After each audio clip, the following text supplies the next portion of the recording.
Nik uste du prozesu horretan ezagutu nituela Illorretan, bai Alberto, bai Jule, bai Amuriza, eta gero laiko batzuk. Eta ja klandestinidadeko jentea zan. Eta ni apurka, ja hor liluratu nintzen jente horrekin. Porque benetan zeukaten, hor be,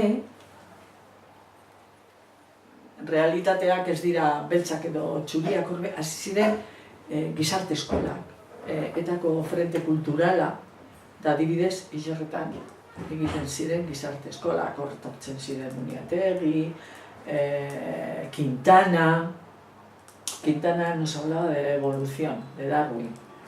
Eta, da, bai, hor ezagutu nituen jente bat, ekonomia aldetik, eta Goio Monreal be uste dut, egon zala hor, gizarte eskolak ematen. Goio Monreal badakizen hor zan, ezta?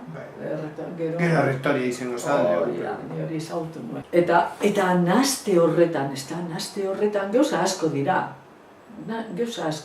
Naste horretan, bazu, esaten baduzu burua zabalik baduzu, eske hartzen dezuz, impacto pila, gero, azten zara, etxean gauza galdetzen, hemen zer gertatzen da, gero, nik uste dut ez dakiz denboran, baina Urbiara joeten ginen, kuadrillakoak, ikurriña ataratzen zan, hainbehin, kriston ikurriña, nik uste dut baten Monzón bere Gonzala, eta joeten ginen, eta, galasota zeuden irtera horiek.